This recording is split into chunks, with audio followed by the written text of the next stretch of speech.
ఓం సెన్నో మిత్రస్యం వరుణః సెన్నో భవత్పర్యమా సెన్న ఇంద్రో బృహస్పతిః సెన్నో విష్ణురురుక్రమా. ఓం గురుర్బ్రహ్మ గురుర్విష్ణు గురుర్దేవో మహేశ్వరః గురుర్ సాక్షాత్ పరం బ్రహ్మ తస్మై శ్రీ గురవే నమః. ఎస్పీ ఛానల్ కి స్వాగతం సుస్వాగతం అండి. శుక్రాచార్యుడు రాక్షసుల నిమిత్తమై భయంకరమైనటువంటి తపస్సును చేశాడు. తీవ్రమైన తపస్సును చేశాడు. ఆ తపస్సుకు మెచ్చి మృత సంజీవని విద్యను ప్రసాదించాడు పరమేశ్వరుడు. అయితే ఆ తపస్సు కాలంలో, ఆయన తపస్సు చేసిన సమయంలో ఆయనకు సేవలు చేసినటువంటి ఇంద్రుడి కూతురైనటువంటి జయంతి యొక్క కోరిక ప్రకారము ఆయన ఒక 10 సంవత్సరాల కాలం జయంతితోనే ఎవరికి కూడా కనిపించకుండా ఉంటాడు.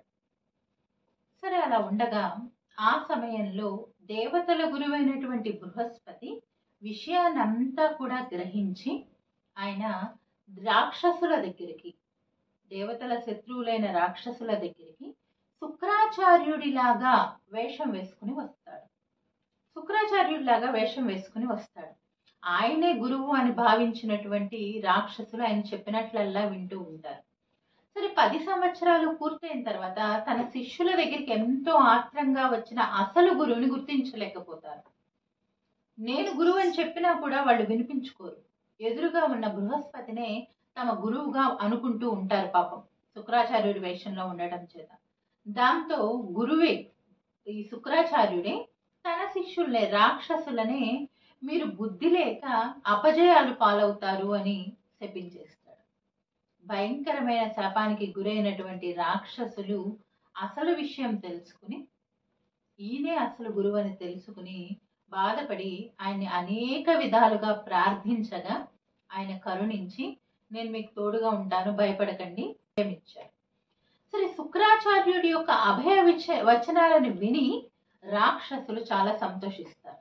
చాలా సంతోషించి ఆయుధాలను పుచ్చుకుని శుక్రాచార్యుడి యొక్క సహాయంతో, ఆయన దగ్గర మృత సంజీవని విద్య ఉంది కదా, పైగా ఆయన దీవెనలు ఉన్నాయి, ఇప్పుడు గురువు గారు వెనకాల ఉన్నారనే ధైర్యంతో దేవతలపైకి యుద్ధానికి వెళ్తారు. ఈ భయంకరమైనటువంటి యుద్ధం 100 సంవత్సరాల కాలం జరుగుతుంది. ఈ యుద్ధంలో ఈసారి రాక్షసులదే విజయమైంది. దేవతలు ఓడిపోయారు. రాక్షసులు సంతోషంతో త్రైలోకాధిపత్యాన్ని పూని చక్కగా పరిపాలన చేసుకుంటూ ఉన్నారు. దేవతలు ఏం చెయ్యాలి అని ఆలోచించి యజ్ఞం చేసి, యజ్ఞం ద్వారా శక్తిని సంపాదించుకుని అప్పుడు యుద్ధానికి వెళ్దామని నిశ్చయించుకుని యజ్ఞానికి బ్రహ్మలుగా, యజ్ఞాన్ని చెయ్యటానికి శుక్రాచార్యుడి కొడుకులైనటువంటి సెండామార్కులని పిలుస్తారు. సెండామార్కులని పిలుస్తారు. సెండామార్కులు కూడా దేవతలు పిలవగానే వాళ్ళు ఇస్తామన్న ద్రవ్యానికి ఆశపడి వాళ్ళు దేవతల పక్షానికి వెళ్తారు. వాళ్ళకి యజ్ఞం చేయించడానికి వెళ్తారు. వెళ్తే అది విని రాక్షసులు చాలా బాధపడతారు. సరే, యజ్ఞం పూర్తయింది. ఆ తర్వాత మళ్ళీ జరిగిన యుద్ధంలో ఈసారి సెండామార్కులు లేకపోవటం వల్ల, గురుబలం తగ్గటం వలన రాక్షసులు అపజయాలు పాలవుతారు. ఇలా ఒకసారి దేవతలు విజయం సాధిస్తే మరొకసారి రాక్షసులు విజయం సాధిస్తూ ఉన్నారు. యుద్ధం జరిగిన ప్రతిసారి ఒకసారి వాళ్ళకి విజయం, ఇంకోసారి వీళ్ళకి విజయం వస్తూ ఉంది.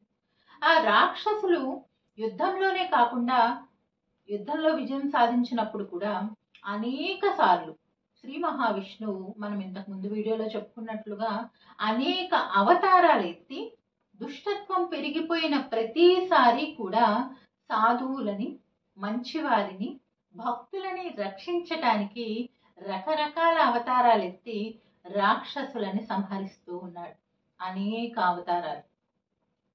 శ్రీ మహావిష్ణువు భృగువు యొక్క శాప కారణం, శాపం ఉంది కదా, ఆ శాపాన్ని వంకగా చేసుకుని ఆ శాపంతోనే దుష్ట శిక్షణ, శిష్ట రక్షణ చేయటానికి పూనుకున్నాడు ఆ మహానుభావుడు.